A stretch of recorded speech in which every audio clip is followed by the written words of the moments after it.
Muito bom dia, pessoal, tudo bem? Como vocês estão? Estamos começando agora a nossa live de sábado de manhã. Sempre as nossas lives, sábado de manhã às 11 horas, que trazem ou tentam trazer o máximo possível de informação para vocês. Vamos entrando aos pouquinhos. A gente tem um assunto muito legal para conversar hoje. Um assunto que muitas pessoas me perguntaram, que estão bastante preocupadas a respeito e que eu acho que é um assunto de interesse de muitas pessoas. Basicamente, nós vamos ter um convidado hoje para trocar uma ideia comigo sobre este assunto. O assunto hoje é o que está acontecendo com os fundos imobiliários que trabalham com papéis, ou seja, os fundos imobiliários de papéis, que tiveram uma fortíssima queda na última semana, com vários fundos caindo de forma muito intensa. Isso está relacionado com o arcabouço fiscal? Isso não está relacionado com o arcabouço fiscal? Vamos falar sobre o arcabouço fiscal e vamos falar como é que isso está impactando especificamente na nossa realidade e na possibilidade de movimentação, não apenas da Bolsa, mas também da economia como um todo. Vamos chamar aqui então para conversar conosco sobre fundos imobiliários e arcabouço fiscal, Marcelo Fai. Umas ideias com ele para saber exatamente o que gerou a queda importante que aconteceu em alguns fundos essa semana. Tomara que ele consiga entrar em seguidinha. A gente viu que o IRDM, por exemplo, que era um fundo imobiliário focado em papéis, nessa semana caiu aproximadamente 12%. Salve, Fábio! Beleza, Caio? Fala, Stormer, tudo bem contigo, cara? Tudo tranquilo, graças a Deus. Em primeiro lugar, eu quero te agradecer muito a possibilidade de estar aqui conversando contigo nesse sábado de manhã.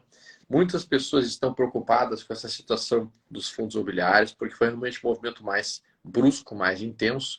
Então, galera, vocês que têm um amigo aí que está com fundo imobiliário, que está preocupado, manda um aviãozinho para ele, chama o cara, vê se a gente consegue mostrar isso aí para ele, para a gente poder tentar entender junto o que está acontecendo. Fai, tu podia dar uma explicada rápida para o pessoal o que aconteceu aí nesse cenário todo? Vamos lá, essa última semana especificamente, cara, ela foi super movimentada aqui para fundos imobiliários, né? A gente estava brincando aqui que na quarta-feira, né? Nossa, que essa semana foi terrível, mas, capitão, assim é quarta-feira. Foi uma semana bem conturbada. Acho que o principal fato que fez sacudir bastante a indústria de fundos imobiliários essa semana, cara, não foi nem o arcabouço fiscal. Isso aí estava todo mundo esperando, assim, se nada acontecesse, seria esse o foco. Mas aconteceu tanta coisa que o arcabouço fiscal, tá, deixa lá a turma ver o que é isso aqui, que no final de semana a gente vai lá, para e olha para esse troço aí, porque aconteceu muita coisa antes disso. O que aconteceu antes? O que foi o principal fato? Tem alguns fundos aí que são super populares no mercado, HCTR, Devan, Tordesilhas, entre outros, tá? desse grupo. São fundos high yield recebíveis, fundos que ganharam uma popularidade gigante nos últimos anos, dá para dizer, porque são fundos que vinham pagando rendimentos elevados, são fundos que naturalmente têm um risco maior do que o normal, e é daí que vinha esses rendimentos mais elevados. E a turma muito de olho nos rendimentos que eles vinham pagando, que eram gordos numa época de Selic baixa, isso ganhou uma popularidade gigante. Bom, essa semana, esses fundos divulgaram um fato relevante, dizendo que não tinham recebido em dia a parcela que diversos CRIs deveriam ter pago. Desses fundos aí, o Hectare, que é o maior deles, divulgou que não recebeu em dia dos CRIs que representam 29,5% do patrimônio dele. É uma inadimplência surreal, de uma hora para outra. Não é uma coisa que começou pequenininho, veio vindo. Ela simplesmente apareceu. Claro, os problemas do fundo, as desconfianças acerca do que vinha acontecendo lá dentro, isso já vem há bastante tempo. Eu mesmo, há um ano, escrevi a respeito, alertei a turma de problemas e desconfianças que eu tinha com relação ao fundo, e recomendei que o pessoal ficasse longe disso. Na época, o HCTR estava R$ 118. Uhum. Aí a turma me pergunta hoje, o que eu faço hoje com ele a 60, com a 59 e pouco? Cara, agora, não sei, né? Eu sabia quando estava lá 118, mas enfim. Esse aqui é o O fato é que HCTR, essa pessoal, só semana... para vocês verem rapidamente. Então aqui ele vinha na faixa de 97, até mais ou menos um mês e meio atrás, despencou e caiu 44% em 37 dias, 36 dias. Essa foi a pancada que ele deu, né? E é isso que o Fai está mencionando aí, HCTR. Exato. Então, assim, ele foi 29,5%, um outro fundo Versalhes, se não me falha a memória, chegou a 40% a inadimplência anunciada essa semana. Outros fundos tiveram um percentual menor, mas ainda assim super relevantes. Isso, cara, deu uma sacudida muito forte no mercado. A turma que já vem há bastante tempo, assim, machucada com essa subida nos juros que vem pressionando as cotas. Assim, fundos de tijolo, vários deles, como os de laje corporativa, vem machucando a carteira dos investidores. Então, o cara já vem machucado, já vem judiado há bastante tempo. E aí, quando vê, sai uma notícia dessa, isso acabou afetando o humor de todos os investidores de fundos imobiliários. E aí, cara, nessas horas, né, Storber, o mercado reage inteirinho, assim, reage quem tem que reagir, reage quem não tem que reagir, cai todo mundo. Sim. Então, isso acabou com o humor do mercado de fundos imobiliários durante essa semana. Sim. E aí tem alguns detalhes que são super importantes e também ajudaram a azedar ainda mais o humor e fazer as cotações ficarem ainda mais pressionadas. Que foi o fato de um dos CRIs, que esses vários fundos têm assim, bastante na carteira, que é o CRI da GPK, do Grupo Gramado Parques. A empresa Gramado Parques entrou na justiça com uma medida cautelar dizendo o seguinte, olha, me dá um prazo aí, eu não quero pagar esse troço durante os próximos 60 dias. E a justiça, na primeira instância, concedeu essa cautelar para a empresa. Isso é gravíssimo. Isso é gravíssimo, porque, assim, eu não sou advogado, tá? Ninguém é, mas, cara, a gente entende um pouquinho de crédito, né? A gente trabalha com isso. Não faz o menor sentido uma decisão dessa. Não faz. E isso traz uma insegurança jurídica gigante, porque, cara, o CRI está lá, o cara recebeu o dinheiro, agora ele tem que devolver o dinheiro, né? Tem que começar a pagar as parcelas, vai pagando. Sim. Existe uma série de garantias e dispositivos contratuais ali no CRI, que se o cara não pagar, tu já tem lá uma conta de reserva, onde tu já garante o pagamento pelo menos de uma, duas parcelinhas e tal. Quer dizer, tem um monte de dispositivo de segurança e a justiça simplesmente diz, não, o negócio é o seguinte, o CRI não recebe mais nada nos próximos 60 dias. Isso acendeu uma luz vermelha em toda a indústria de fundos imobiliários de recebíveis muito grande. Isso tudo foi ajudando enfim, a sacudir essa semana. Enquanto isso, o arcabouço fiscal estava acontecendo, mas aí o arcabouço fiscal tu deixa para depois, porque era tanta loucura acontecendo. Sexta-feira, a Gramado Parques voltou atrás, e aí eu já vou explicar o porquê que ela voltou atrás, que não é bem assim, mas ela volta atrás e retira essa ação da justiça. Tá? Por que ela entrou com essa ação e dias depois ela voltou atrás? Volta atrás. Né? O que acontece ali? Esses fundos da Hectare, Devan e Capital, eles são... Essas três gestoras são controladas por um mesmo grupo controlador, tá? Então, pensa nisso como uma entidade só. Esses caras têm CRI para mais de metro da Gramado Parques e eles também são sócios da Gramado Parques. Esse aqui é a Deva 11, né? Esse é o Deva 11, exatamente. Vê que o Deva 11 caiu também 40% em 18 dias, 39% em 18 dias. 18 Exatamente. dias cair 40%. Imagina os cotistas hoje que estão olhando para isso e pensando, putz, que coça. Exatamente, cara. Assim, para o investidor de fundo imobiliário que busca segurança, tranquilidade, receber aquela renda todo mês, cara, isso chega a ser surreal acontecer. Mas, enfim, as coisas não acontecem por acaso, né, na história. O mercado tem uma certa aleatoriedade, mas ele faz sentido para muita coisa ao mesmo tempo.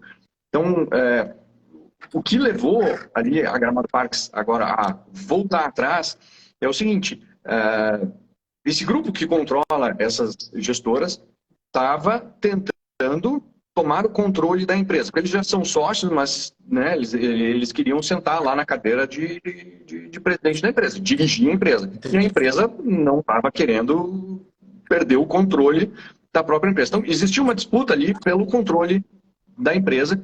E aí, o que acontece? Na sexta-feira, esse grupo conseguiu tomar o controle da empresa. Então, afastou a antiga gestão e sentou lá na cadeira de quem manda na empresa. Primeira coisa que os caras fizeram foi chegar lá na justiça e cancelar aquela ação. Então, não é que assim, a Gramado Parques voltou atrás. Entenda que, de um lado, por mais que eles sejam sócios lá na empresa, de um lado tu tem um empreendedor, o sócio original, do outro lado tu tem um sócio que também é credor dela. Esses dois estavam disputando o controle da empresa. E o empreendedor original perdeu o controle para o credor. Aí, claro, o credor, a primeira coisa que ele fez, acabou com aquela ação. Tudo bem que eu entendo que aquela ação ela era equivocada, assim, eu não sou advogado, mas na minha visão, aquela ação, sim, em instância superior, ele deveria perder de qualquer forma, mas se resolveu de uma maneira que é um tanto esquisita, porque agora existe um conflito de interesse bem grande e latente, que o credor está controlando a própria empresa. Então, assim, se precisa encontrar um equilíbrio que é muito difícil, porque, ao que tudo indica, com o que a empresa fatura, ela não consegue pagar as próprias contas e devolver o dinheiro para o credor. Não tem dinheiro para todo mundo ali, para todo mundo receber tudo que quer, tudo que precisa. Uhum. E aí o credor se sentou na cadeira do empreendedor agora. Que interesse que esse cara vai defender agora, se ele está nas duas pontas da disputa? Sim. Fica uma situação esquisita. E essa briga por poder na empresa cara, é terrível para qualquer negócio. Para qualquer negócio. Imagina que tu tem lá, Gramado Parques, acho que tem 1.500 funcionários, uma coisa assim. Cara, toda hora muda quem manda na empresa, dá um direcionamento mais para lá, mais para cá. Isso é terrível. E as garantias desses CRIs, cara, são os empreendimentos da própria Gramado Parques. Então, se tu começar a judiar da empresa com essa troca de controle para lá e para cá, tu está destruindo o valor da própria garantia. Então, olha que situação complexa que se desenhou ali. Então, isso foi o centro das atenções aí da semana de fundos imobiliários. Isso teve repercussões para vários outros fundos. Sim, eu vi que foi o que atrapalhou toda a indústria de fundos imobiliários. Não foi só o DEVA 11 nem o HCTR que foram prejudicados. A gente viu que vários fundos acabaram sendo empurrados para baixo nesse cenário todo. Foi um efeito em cascata, de fato, né? Cara, se não me engano, 15 fundos imobiliários têm exposição direta ou indireta aos CRIs da Gramado Parques. 15 é bastante coisa. É bastante coisa. Então, assim, e aí essa decisão da justiça traz também um risco, eu diria que sistêmico, assim, para o negócio, porque se essa moda pega, cara, como é que fica a alienação fiduciária ou a cessão fiduciária dos recebíveis, que são garantias, cara, que estavam para lá de consolidados, que traziam muita segurança para a concessão de crédito, e quando tu traz segurança para a concessão de crédito, tu diminui o custo do crédito. E agora, como é que fica? Se essa moda de quem deve não precisa mais pagar, ou pode ficar sem pagar, pega, isso realmente contamina uma série de coisas na economia, e essa decisão judicial é uma decisão absolutamente bizarra mesmo, sabe? Eu acho que a gente tem visto algumas coisas muito preocupantes no cenário de insegurança jurídica, e isso impactou diretamente nesse setor nesse momento, né? Exatamente. Então, assim, numa semana, cara, olha pô, essa foi, sei lá, a super semana, assim, tem a super quarta, né, volta e meia. Essa foi a super semana para os fundos imobiliários, porque de um lado tu tinha um arcabouço fiscal acontecendo, mas não deu nem tempo de parar para olhar para isso. Sim. E do outro lado tu tinha esse monte de coisa acontecendo, outros fatos bem importantes com outros fundos, mas daí com muito menos relevância acontecendo. Então, cara, era assim, era bomba para todo lado. E aí, Então, pô, o eu arcabouço acho, fiscal a gente vai parar para olhar agora. eu Né? acho que é importante isso aqui que tu estava mencionando, porque, Fai, o que acaba acontecendo? A gente teve realmente o arcabouço fiscal. Eu chamo mais de calabouço fiscal do que arcabouço fiscal.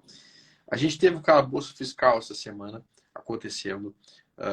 Muitas pessoas entenderam que o movimento que aconteceu nos fundos imobiliários, esses dos papéis, estavam atrelados a isso, mas não. Realmente agora tu conseguiu explicar bem para a gente que não estava relacionado, não está relacionado ao, ao, ao arcabouço em si. Agora que nós vamos começar a ver o que o arcabouço vai impactar.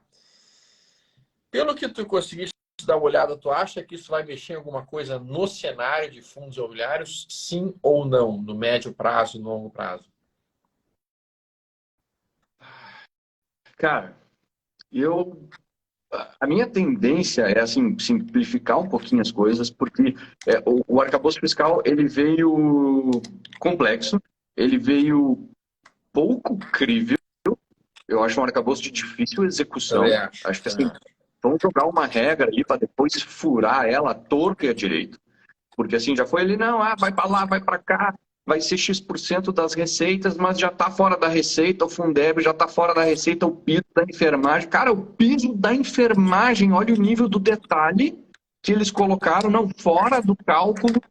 Aquilo ali já me dá uma pista que isso é um. Tá, vamos dar um cala-boca no mercado aí para parar de encher o saco, dizer que não tem arcabouço fiscal nenhum, toma Sim, um aqui, depois a gente vai seguir fazendo o que quer. sim, Porque o teto já veio furado. sim. Assim, é um Totalmente. guarda-sol de peneira, assim, já começou com um guarda-sol de peneira.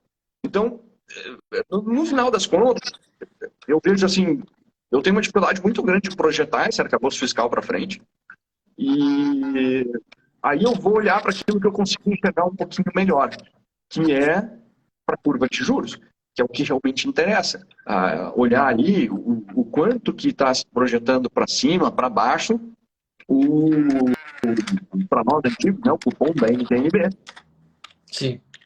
Porque é Porque dali que vai vir o grande impacto de precificação para os fundos imobiliários e para a maioria dos ativos, para a maioria não, para todos os ativos de renda variável.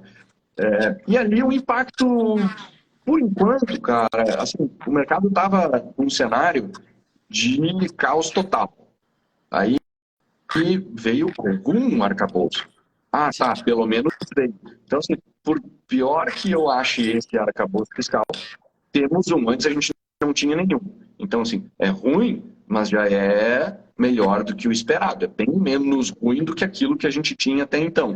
E é por isso que eu vi a curva de juros fechar um pouquinho. Isso certamente tem um impacto positivo ali para os fundos imobiliários, mas essa curva de juros, assim como fechou hoje, abre na segunda. É, Quando a turma começar a fazer conta, conseguir digerir, quando o completo chegar, tem muita coisa ainda para acontecer. Mas essa primeira impressão, cara, eu achei assim, tá, não, me engana que eu gosto. é. O que acabou acontecendo, e vamos falar bastante sobre isso, eu acho que primeiro, eles deram esse nome de arcabouço fiscal para não chamar de pacote fiscal, óbvio. E também me pareceu muito isso, me pareceu muito que eles estavam sem muito o que apresentar. Eles tentaram, então, argumentar, criar uma narrativa de que eles vão conseguir. Eu não entendi ainda como é que eles vão conseguir diminuir a dívida aumentando os gastos e custos. Mas eles estão fazendo um sistema bastante interessante de bandas, que acredito que até hoje todas as pessoas que estudaram não entenderam nada do que eles quiseram com aquilo. Porque se o nosso projetado para o ano que vem do PIB for mais alto, a gente cresce os gastos mais rápido. Se o nosso projetado for mais baixo, a gente cresce os gastos um pouco mais baixo.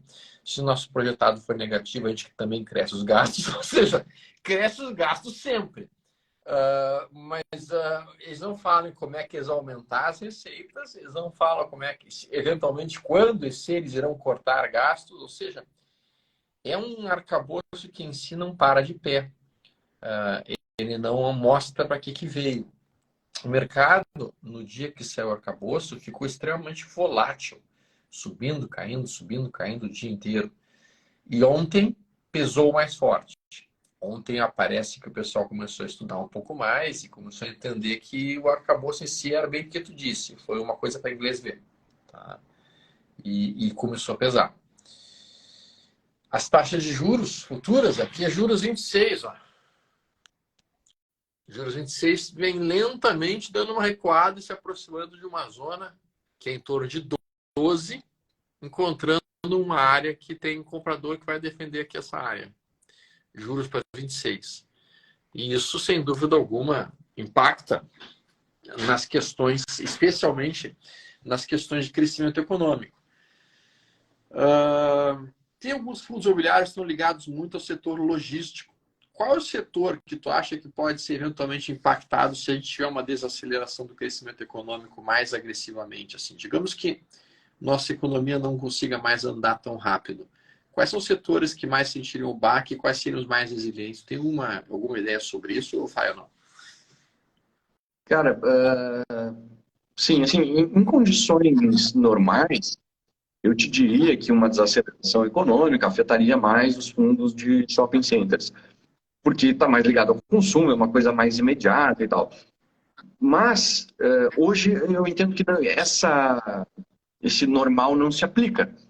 Por quê? Porque a gente está vindo de uma base muito fraca dos shopping centers, eles estão recuperando pra caramba, não é porque está super sensacional, é porque antes estava muito ruim, viemos de uma pandemia, viemos de algo horrível. Então eles ainda vêm numa crescente e eles têm essa inércia, ainda carrega eles por bastante tempo. Por outro lado, quem estava muito bem, está muito bem, e já está numa fase do ciclo imobiliário avançada na parte boa, né? O ciclo imobiliário tem a parte boa e a parte ruim. Sim. E assim ele fica, né, dando voltinhas o tempo todo.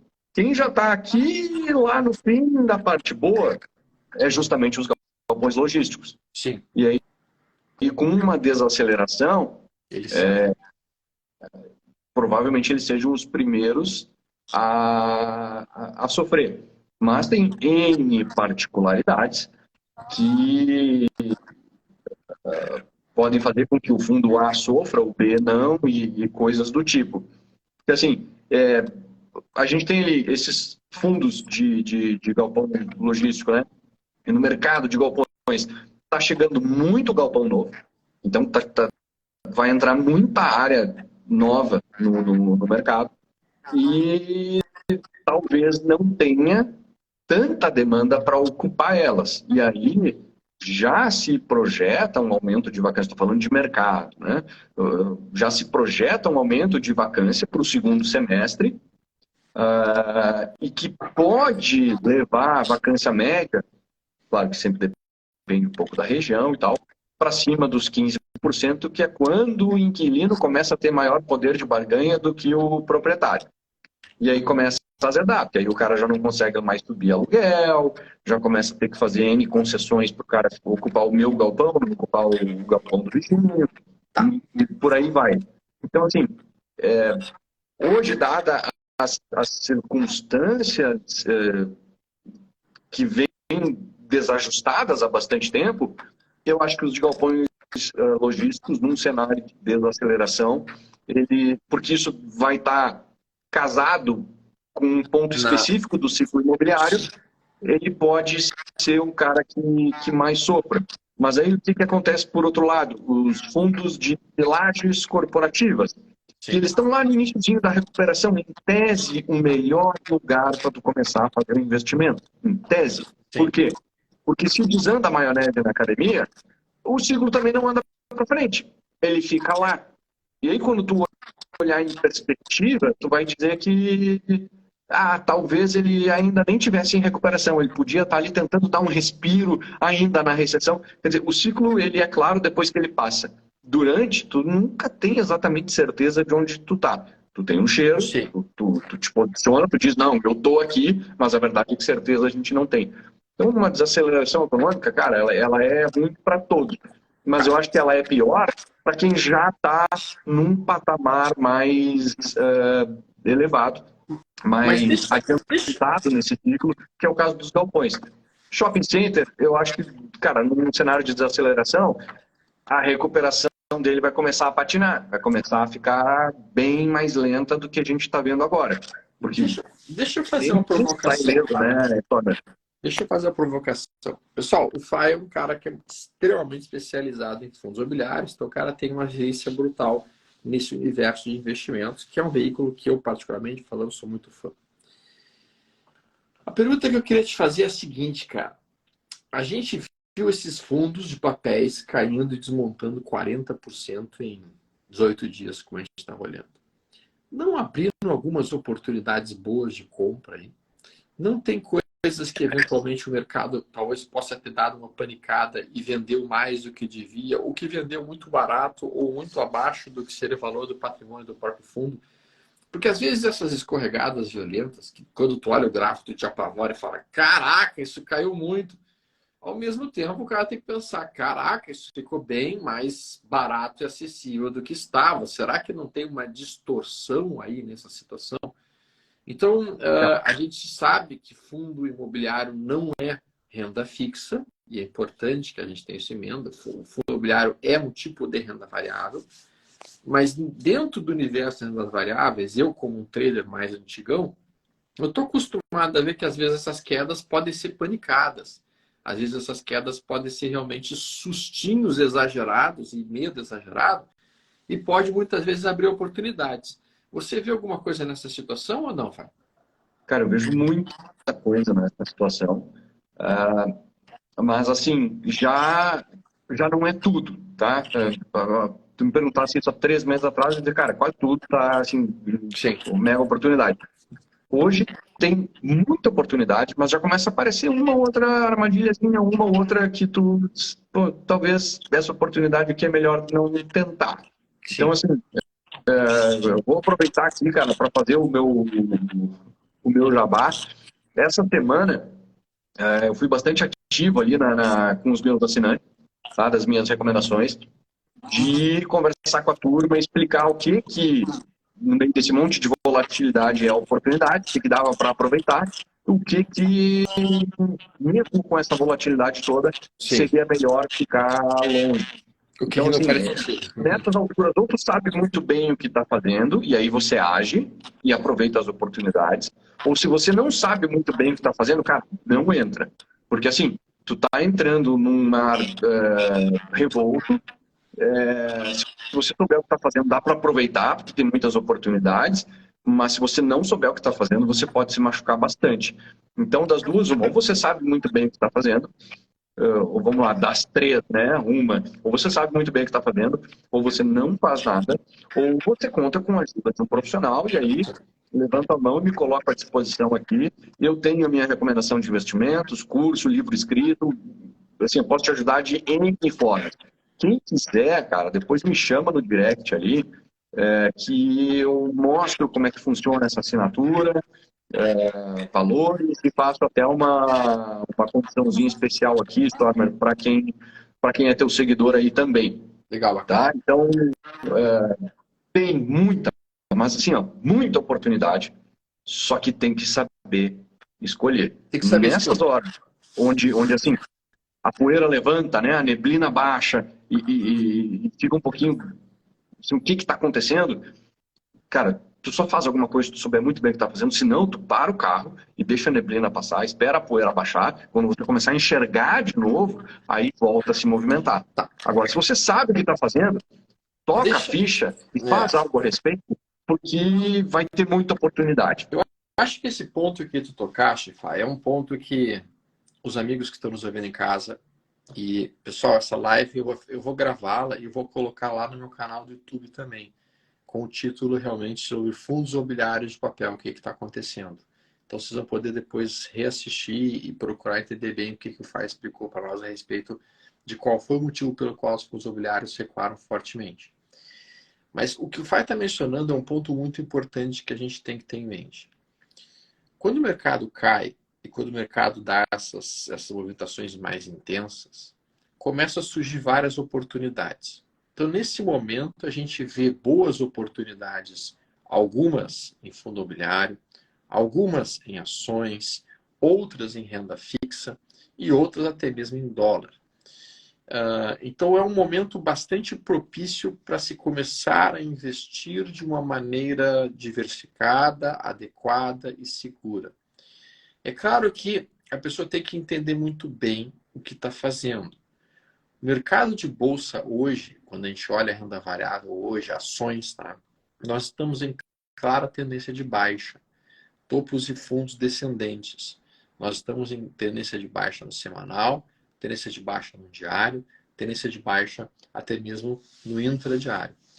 Então, operar na ponta da compra ações nesse momento, por enquanto, só se o cara for realmente muito bom, souber o que está fazendo, com alvos mais curtos, trabalhando com um cenário muito mais agressivo.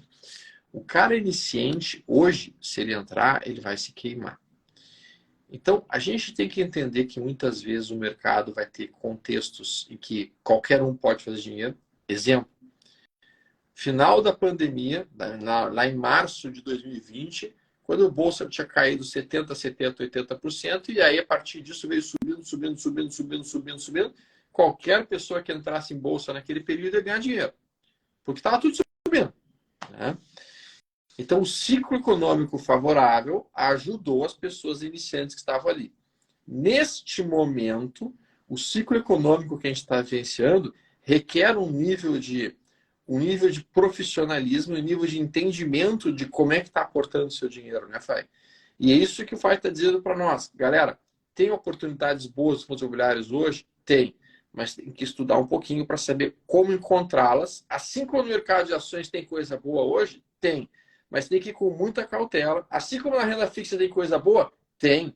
Novamente, a ideia é ir diversificando para conseguir alocar de maneira adequada. E é por isso que o assessor de investimento, o analista, esse tipo de coisa toda, acaba ajudando de sobremaneira esse tipo de situação. Né?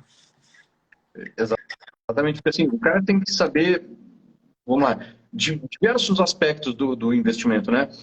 Primeiro, qual é a estratégia dele? O que ele veio fazer no mercado? Ele veio fazer operações de curto prazo, que é a tua especialidade, é uma coisa. Aí a tendência é fundamental, porque tu quer entrar na água e assim, que a correnteza esteja na direção de onde tu quer ir. Para tu não precisar nadar contra a correnteza, não faz o menor sentido. Mas se a tua estratégia é mais de longo prazo, o preço é mais importante do que o momento. Isso. Primeiro, tem que definir isso. Depois, tem que definir o quanto que eu vou ter de investimentos em renda variável, o quanto eu vou ter de investimentos em renda fixa, porque tem oportunidade em tudo. Né? Acabou de passar um comentário aqui, um rapaz disse, a Selic está me dando 3%, vou deixar meu dinheiro lá e vou trabalhar. Cara, é um pensamento. Agora, o cara que gosta de renda variável, é justamente nesse momento, onde a Selic torna extremamente confortável investir nela, que você compra extremamente barato renda variável, desde que saiba escolher, compre algo que seja bom. E aí, quando a Selic estiver num patamar mais baixo, que tu já não goste mais tanto assim, esse teu investimento em renda variável deu uma porrada. Isso. O cara que ficou na Selic para ir depois para renda variável, esse cara está fazendo errado. Agora não, eu estou na Selic e é nela que eu vou ficar porque ela é o meu perfil. Esse cara está certíssimo em ficar lá na renda fixa. Então, a alocação da carteira também é uma decisão fundamental para o investidor. Tem que ser adequada a ele. O cara que gosta de renda variável, cara, estuda bem, porque a hora de entrar na água é agora. Por mais revolto que o mar esteja, é agora que a gente entra na água. Para quem não tem esse perfil, esquece. Tu não vai entrar na água nunca, nem quando a bolsa estiver no 5º ano de alta, porque aí tu vai pagar a conta. Então, assim, ter um entendimento de tudo isso é fundamental para o cara fazer um bom investimento. Vamos combinar, não é nem um pouco fácil ter isso. O cidadão médio, que é médico, dentista, advogado, engenheiro, que é autônomo, que qualquer coisa, menos profissional do mercado financeiro, bicho, é muito difícil o cara conseguir ter um entendimento adequado de tudo isso. Sim. Então, cara, a gente está aqui para ajudar. Olha só, perguntaram por que o dólar caiu tanto. Eu vou mostrar aqui no gráfico rapidamente. O dólar deu uma pancada essa semana para baixo, uma pancada com violência. Realmente conseguiu ser uma queda de aproximadamente 190 pontos em uma semana. Inclusive, ameaçando perder o fundo principal, que o dólar tem em 5,04, 5,5 na verdade. Vou botar em torno do número redondo 5. E a pergunta do pessoal é por que o dólar caiu tanto?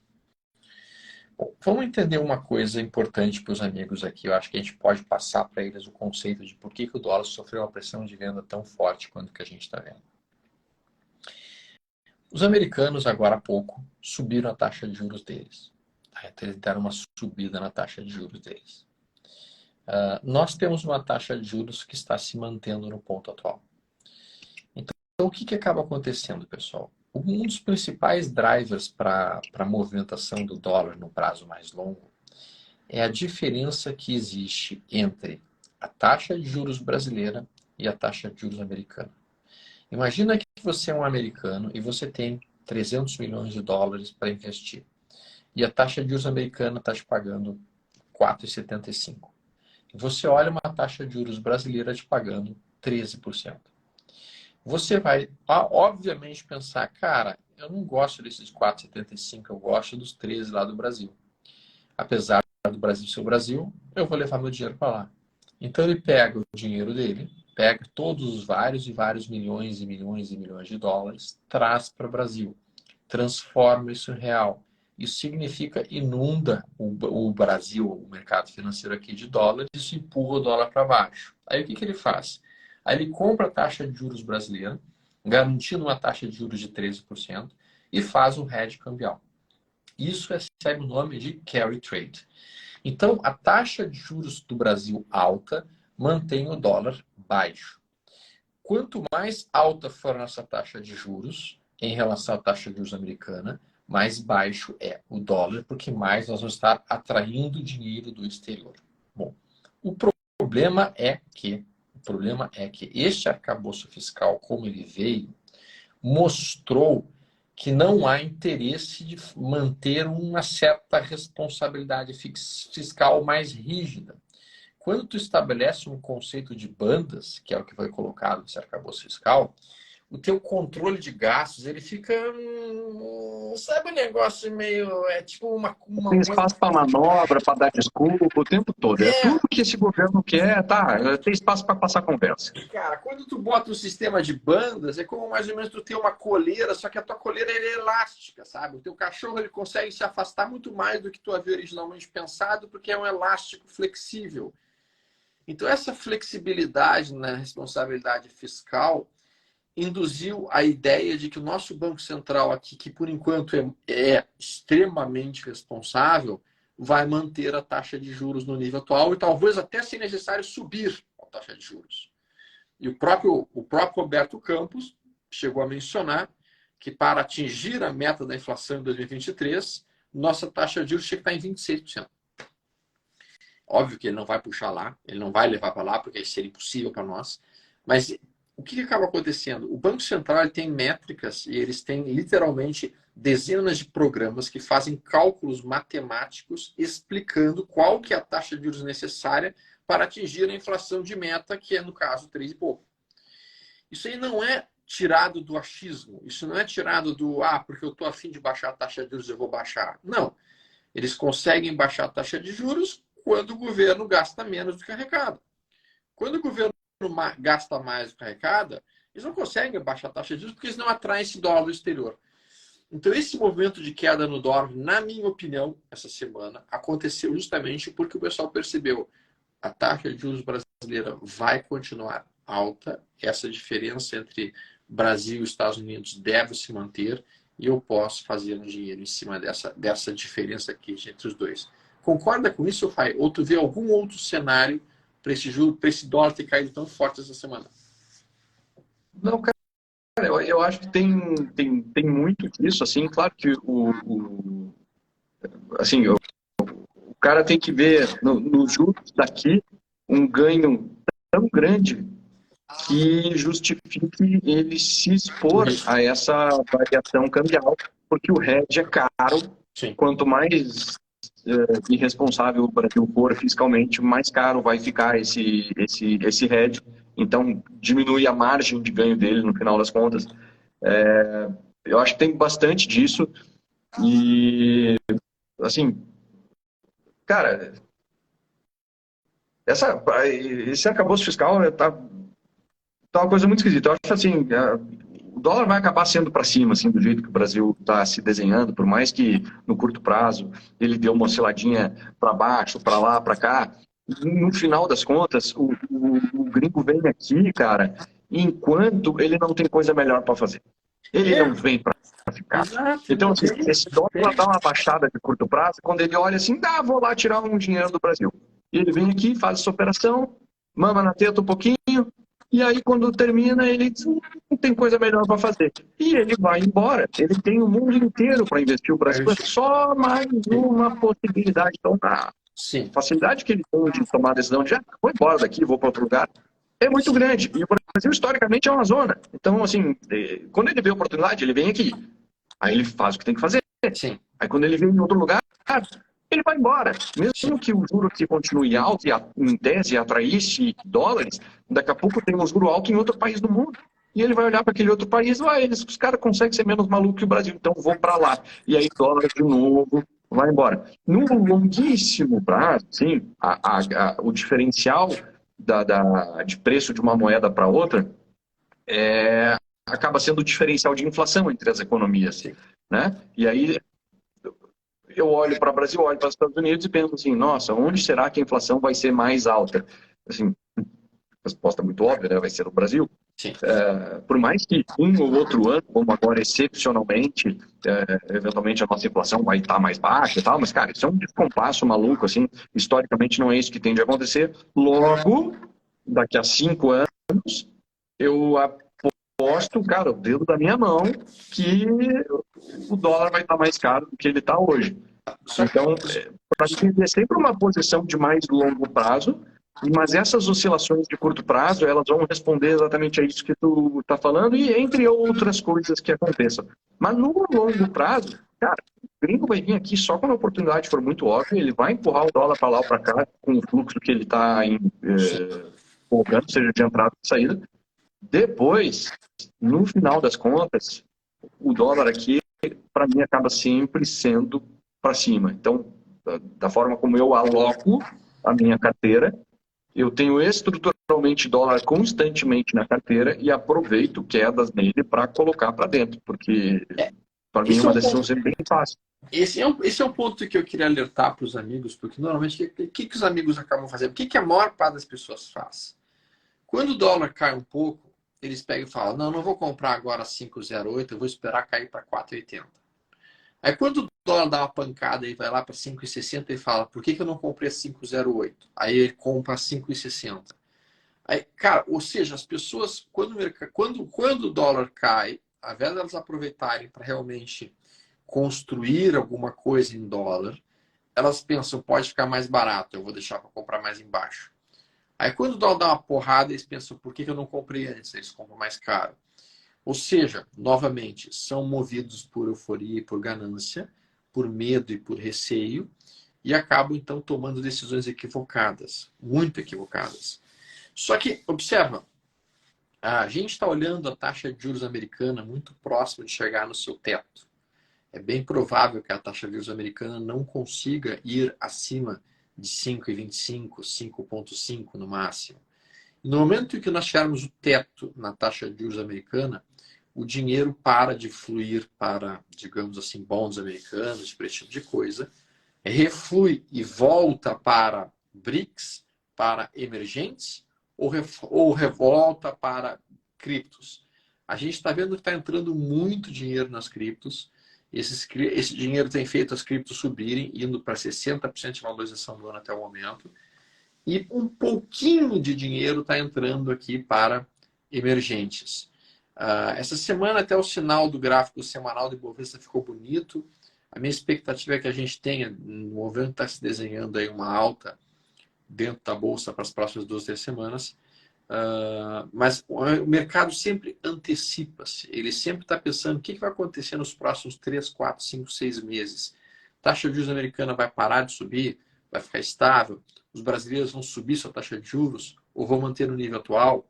Ou vão eventualmente fazer com que ela caia? Mas o aspecto principal que a gente tem que ter em mente é: a taxa de juros nossa não pode cair só porque o governo quer que caia.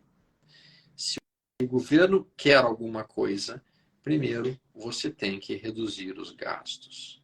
Tinha uma frase do Reagan que era maravilhosa, pai, que ele dizia o seguinte: quando uma empresa gasta mais do que ela arrecada, do que ela faz de dinheiro, ela quebra a empresa privada. Quando um governo gasta mais do que ele arrecada em impostos, sabe o que ele faz? Ele manda a conta para você. Ou seja, É para a população. nós vamos ter que pagar essa gastança que está sendo feita.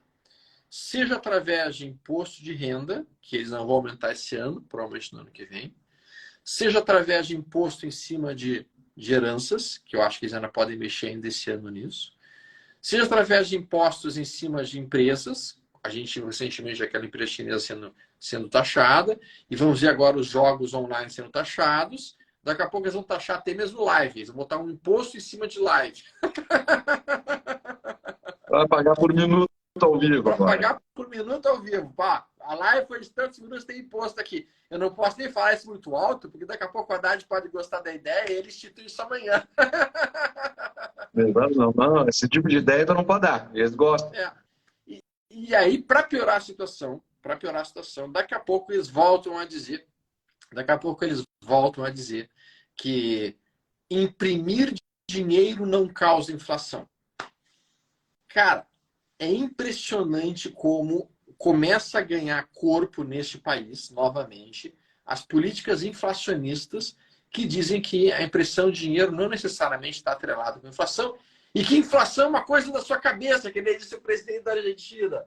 Cara, onde é que nós vamos chegar, Fai? Me conta, cara. Não, cara, eu adotei uma filosofia para mim, Storm, que é assim, bicho, eu baixo a cabeça e trabalho, cara. Se eu pensar demais nesses caras, aí tu desanima, aí tu não faz nada. Só que isso pra ti na física cara, é mortal, assim, porque a verdade é que a vida continua, né? Sim. Tem uma vida para tocar, família para sustentar e vambora. Então, assim, eu não gosto nem de pensar muito nisso, cara, mas essa realidade jogada na tua cara, no teu orçamento todo mês, né? Cara, se tu vai ganhando a mesma coisa todo mês, tu vai te sentindo cada vez mais pobre, e isso a inflação é coisa da tua cabeça ou impublicável aqui ao vivo, né? O que dá vontade de falar.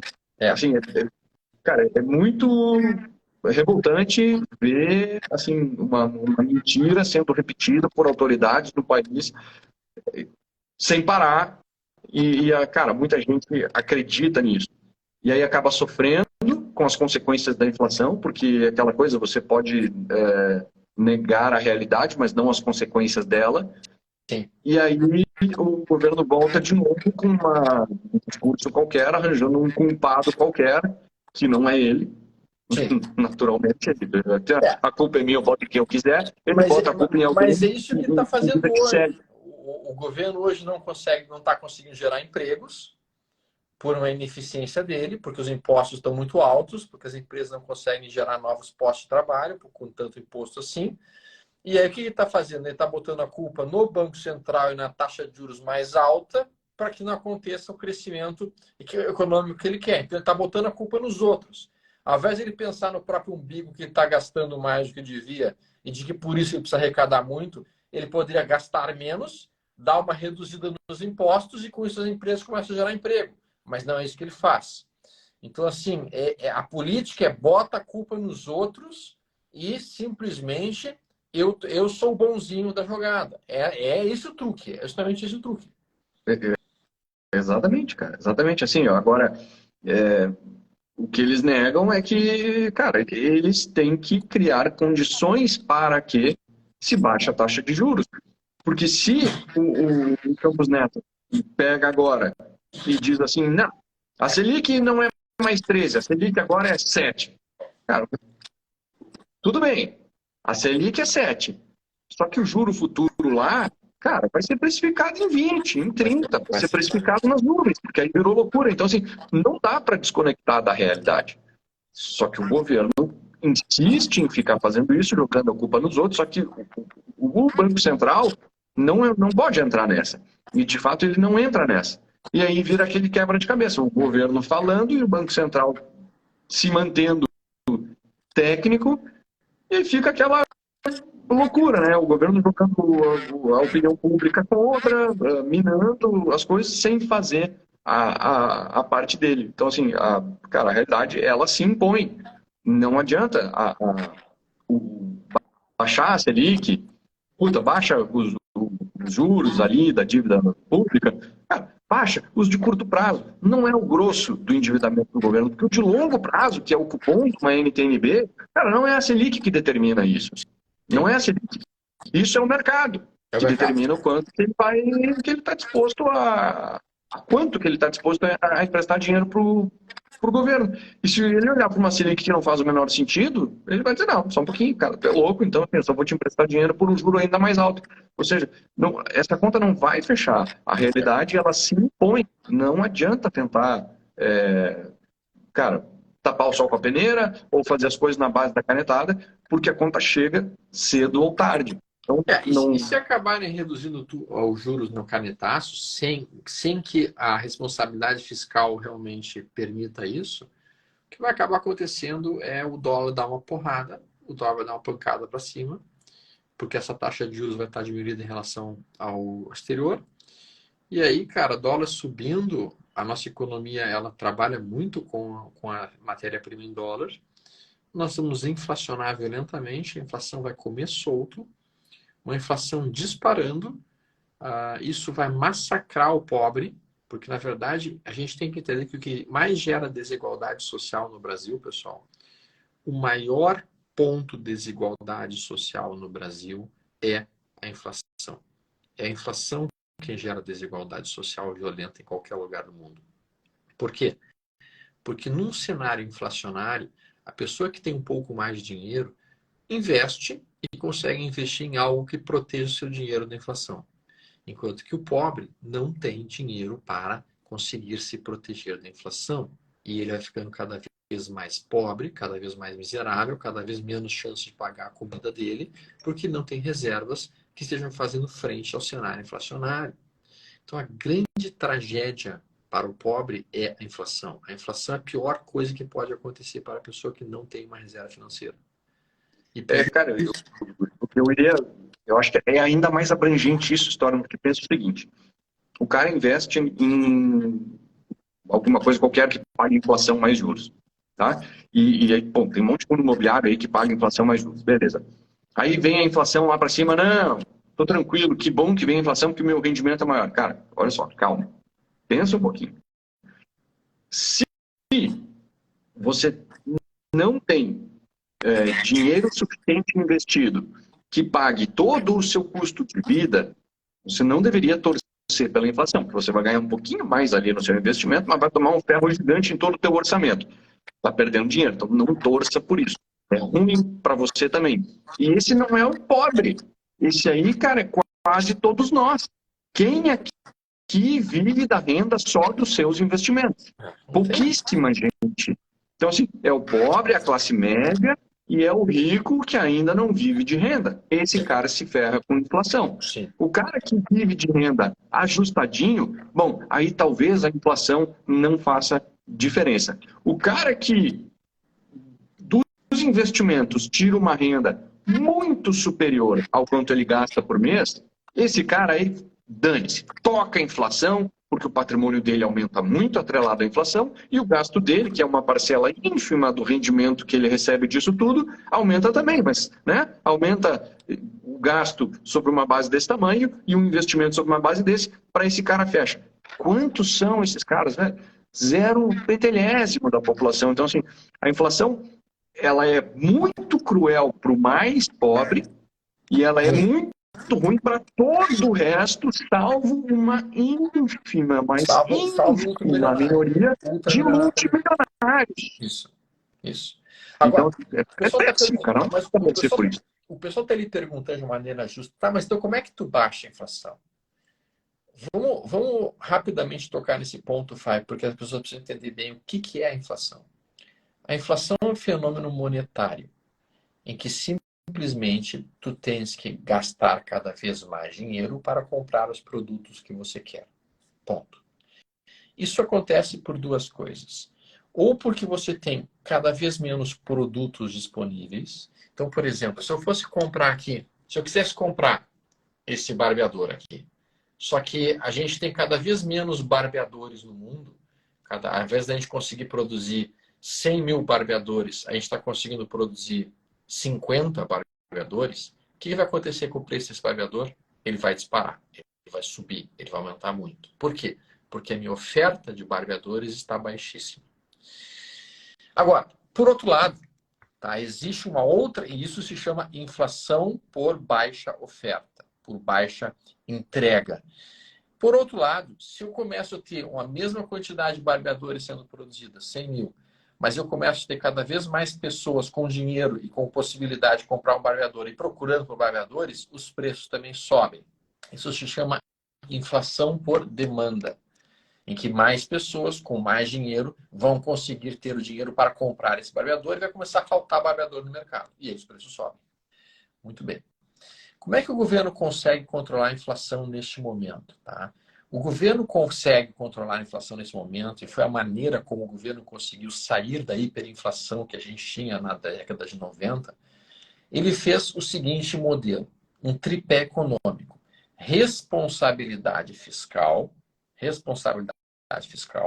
controle, digamos assim, ajuste cambial através liberado e ele fez um modelo de, cara, eu vou ter uma responsabilidade fiscal, eu vou gastar menos do que eu arrecado. Com isso eu consigo ter um superávit primário, eu consigo economizar dinheiro e economizando dinheiro eu consigo ter um movimento cambial que vai manter o dólar mais contido. Com o dólar contido, eu consigo reduzir os meus custos de matéria-prima e com a redução da matéria-prima eu consigo trabalhar aqui a minha existência enquanto sociedade com menos inflação. A taxa de juros ela é fundamental para isso. Porque quando tu sobe a taxa de juros, tu digamos assim, quando tu sobe a taxa de juros, o empresário e até mesmo a população vai ter menos ofertas de emprego. Isso vai acontecer naturalmente. Por quê? Por que tu vai investir num negócio se tu pode botar o teu dinheiro a render num banco? Então, sim, taxa de juros alta produzem um desaquecimento da economia. Produz uma menor quantidade de empregos sendo gerados. E isso faz com que a inflação caia? Faz. Isso é péssimo? Claro que é péssimo. As pessoas ficarem desempregadas não é boa, mas faz a inflação recuar. Muito bem. Se a gente reduz muito a nossa taxa de juros, se a gente vai para 2%, para 1%, o que acaba acontecendo? Todo mundo tira o dinheiro do banco e começa a abrir negócios, ou investir na economia real, entre aspas. Só que isso faz com que a economia se aqueça em demasia e a inflação explode. Ao mesmo tempo, o nosso dólar aqui também explode. Dólar explodindo, inflação dispara. Então, quando a gente reduz a taxa de juros, a inflação dispara. Quando a gente aumenta a taxa de juros, a inflação é contida. Qual seria o truque para a gente conseguir driblar esse cenário todo? Primeiro, ter responsabilidade fiscal. Gastar menos do que arrecada. Esse é o ponto pacífico que qualquer pessoa que tem uma casa sabe. Eu não posso gastar mais do que eu ganho. Eu não posso gastar mais do que eu ganho. Tá? Não tem como. Tá? Bom, o que acaba acontecendo é que nosso governo está gastando mais do que ganha. Nosso governo está gastando mais do que ganha. Então ele precisa de dinheiro emprestado. Onde é que ele pega dinheiro emprestado? O que ele está fazendo nesse momento é, literalmente, procurando quais são os impostos que ele pode aumentar para arrecadar mais. Ele não está pensando em reduzir os gastos. Ele está pensando em gastar mais e arrecadar mais. Eles não entendem que existe uma curva chamada curva de Laffer. Tá? Para o governo gerar emprego, tem que gastar. Não, Maria, eu discordo. O governo não gera emprego. O governo não gera emprego e o governo não gera riquezas. O governo não consegue produzir dinheiro. O governo vive do dinheiro que ele suga do povo. Então não existe governo gerando emprego. Esse negócio de que o governo gera emprego gastando não é verdade. Isso é uma baita mentira. Isso é uma coisa assim, é uma falácia, é um equívoco básico de economia que qualquer pessoa que estuda economia entende que não é assim que é feito. Quem gera emprego de fato, quem faz com que a economia circule nesse país, quem gera 85% dos empregos nesse país são os microempresários. Os microempresários geram 80% dos empregos deste país. Então, nós temos que pensar neste núcleo de pessoas, nos microempresários, que neste momento estão realmente com dificuldades, sem dúvida alguma. Então, a inflação ela é gerada por isso. Tá? A causa raiz da inflação é quando o governo emite mais dinheiro, imprime dinheiro, o dinheiro fica barato, o dinheiro perde valor, e o dinheiro perdendo valor, tá? Ele tem que ser gasto mais dinheiro para comprar os mesmos produtos. Ou quando o governo simplesmente gasta mais no mercado. E ninguém está cobrando desse governo gastar menos. E aí, quanto mais ele gasta, mais ele tem que arrecadar. Agora, existe o cenário inverso, que é a curva de Laffer, pessoal. A gente tem que entender o que é curva de Laffer. Tá? Eu vou tentar explicar rapidamente, não sei se eu consigo explicar rapidamente isso daqui. Eu tenho um pouquinho de tempo aqui. Vou botar aqui um gráfico. Então, digamos que você tem um gráfico aqui, que é basicamente a arrecadação de impostos. E aqui do outro lado, você tem, resumidamente falando, o nível de imposto que você cobra da sua população. Então, quando você cobra zero de imposto, seu imposto é zero. Quando você cobra, por exemplo, então você está cobrando zero aqui. Você aumenta os impostos para 10%, a sua receita de arrecadação sobe.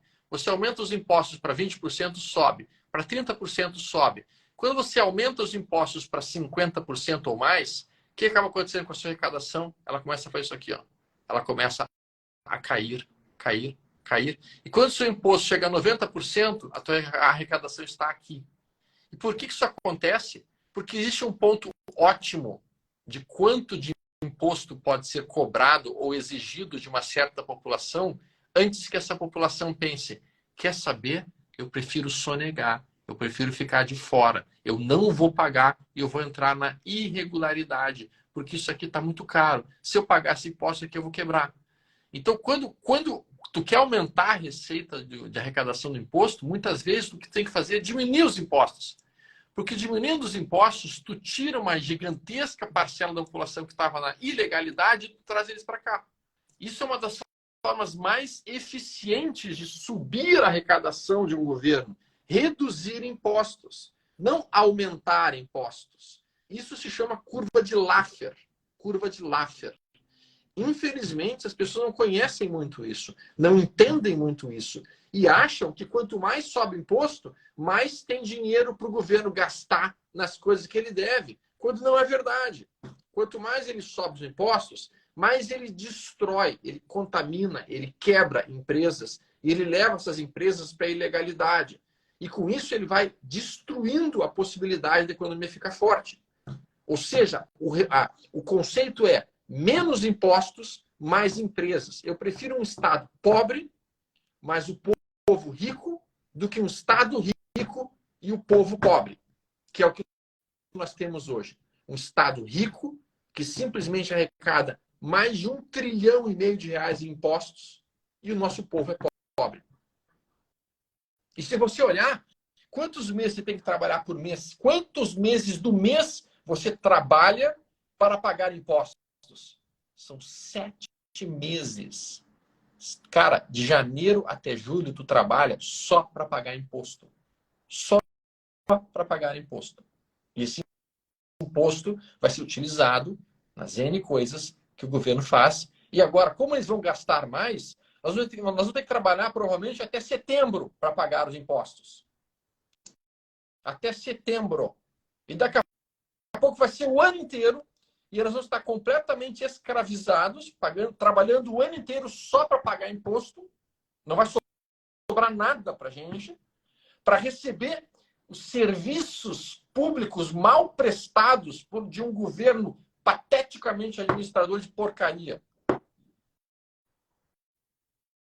É complicado, né, Fai? Cara, é uma M, né? Porque, assim, é desolador, né, cara? E acho que, assim, antes de um cenário assim, tão catastrófico, acontece o que aconteceu num passado recente. Assim, a turma finalmente se revolta, né? Sim. Ah, não são só 20 centavos, enfim. Em algum momento, a turma se levanta. Sim. Mas olha que, pra quê, né, cara? Precisamos disso. Todo mundo sabe o que tem que fazer. Assim, as pessoas não são todo mundo, né? Se sabe o que tem que fazer. Não é todo mundo. Se todo mundo soubesse, isso era feito. Mas assim, se sabe o que tem que fazer. Só que ainda tem uma ala muito grande, hoje dominante, né? Ganhar a eleição, que prefere ir pelo outro lado. Mas, cara, eu acho que nesse ultra, super, mega extremo a gente não chega. Mas, assim, não precisava nem chegar perto para a gente ter que daí fazer algo a respeito, para daí voltar, para daí dar um respiro durante um pouco tempo e depois voltar esses malucos de novo. O Brasil não sai dessa, cara, há muito tempo, assim, é muito revoltante. E aí eu já internalizei isso, tá, beleza, a gente não vai sair dessa, então daqui que eu vou fazer a minha, vou baixar a cabeça, vou trabalhar, vou fazer a minha história, cara, vou ajudar quem quer ser ajudado, e é exatamente esse o meu trabalho. E, cara, quem não quer, bicho, aí paciência. Aí a gente tem que ser individualista, egoísta, até o ponto onde, cara, quer ser ajudado, eu te dou a mão, vamos embora. Quem não quer, então dá licença, velho. Vai, porque a gente, no final do dia, a gente tem que salvar o nosso. Porque se tu entra numa dessas de se colocar numa situação onde tu acaba tendo que depender de alguma forma do que vem do governo, de benesses, de concursos públicos ou de coisas do tipo, puta, aí tu te entregou, daí tu começa a ter que apoiar, porque tu te apoiou naquilo, agora tu tem que suportar, né, dar suporte àquilo tudo. Então, nessas horas, eu acho que, assim, baixar a cabeça, trabalhar e fazer acontecer, é só o que a gente tem a fazer, e entendo que um pouco antes de chegar num cenário extremo, a coisa acaba revertendo por uma pressão social, pública e tal, que traz a bola um pouquinho mais de volta ao centro do campo, que também não vai durar para sempre, mas pelo menos tu dá uma equilibradinha ali. Mas, cara, eu fico assim, muito revoltado e me policio para não entrar nessa, para não me embriagar nessa revolta. Aí eu baixo a cabeça, trabalho, faço o meu, invisto por mim, faço as minhas coisas, porque eu acho que é a forma que a gente tem de libertar, pelo menos nós e os nossos, né, dessa ciranda que se forma aqui no Brasil, que graças a Deus a gente nunca vai para um extremo, mas também que saco que a gente nunca sai dessa, né? Cara, eu concordo. Finalizando aqui, esses são os países com a menor carga tributária do mundo: Estados Unidos, Suíça, Austrália, Japão, Coreia do Sul, Canadá, Costa Rica, Nova Zelândia. Tá? Então, para vocês entenderem que o caminho não é aumentar impostos, o caminho é diminuir os impostos para ter uma economia pujante e forte. Eu acho que o que o Vai comentou é a mais pura verdade. No final das contas, a gente tem que se preocupar conosco e, obviamente, pensar em como produzir mais para a gente e tentar trabalhar pela nossa vida, mas, ao mesmo tempo, eu entendo, meus amigos, que o conhecimento liberta a gente. O conhecimento liberta a gente.